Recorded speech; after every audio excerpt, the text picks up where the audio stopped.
Únava, nedostatočná výživa, strata svalovej hmoty. Negatívnych účinkov dietovania je veľa, ale je tu jeden faktor, o ktorom sa hovorí veľmi málo. Mentálna záťaž chronického dietovania. Inak povedané, koľko miesta zaberá dietovanie a jedlo v tvojej hlave. A teraz nemám na mysli takéto zdravé plánovanie bežného jedla. Škvrka mi v bruchu, ešte pol hodina do obeda.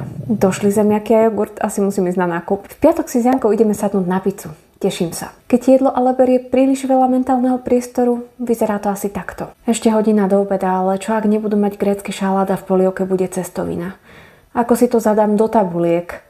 Potrebujem zemiaky, ale nemali by čo ak tie, čo som kúpila, boli plné pesticídov.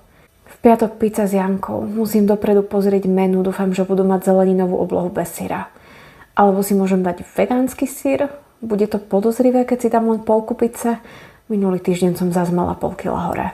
A jasné, že ak sa nejako snažíš zmeniť svoje stravovanie, tak zo začiatku je prirodzené, že musíš o jedle rozmýšľať trošku viac. Len je tam veľmi tenká hranica medzi tým, do akej miery je to pre teba ešte užitočné a kde už to zasahuje do tvojich vzťahov, bežného prežívania alebo produktívnej práce. Mohlo by sa zdať, že takéto zodpovedné a úzkostlivé premýšľanie o jedle niektorým ľuďom môže pomáhať udržiavať tú povestnú pevnú vôľu alebo sebadisciplínu. Ale opak je pravdou. Mnohé validné štúdie ukazujú, že dlhodobá mentálna záťaž spojená s dietovaním naopak môže prehlbovať pocity viny, zlyhania a dlhodobého stresu. U citlivých osôb toto nastavenie dokonca dlhodobo môže prehlbovať riziko poruch príjmu potravy. Preto jedno z najväčších subjektívne reportovaných víťazstiev u ľudí, ktorým sa podarilo nájsť dlhodobo udržateľný stravovací systém, a nie sú len ubudnuté kilogramy, ale predovšetkým ten pocit mentálnej slobody vo vzťahu k jedlu. Oslobodenie od toho, že nemusíš každú voľnú minútu premýšľať o jedle a jeho bilancovaní. Ak môžeš, polož si jednoduchú otázku. Koľko priestoru jedlo aktuálne zaberá v tvojej hlave?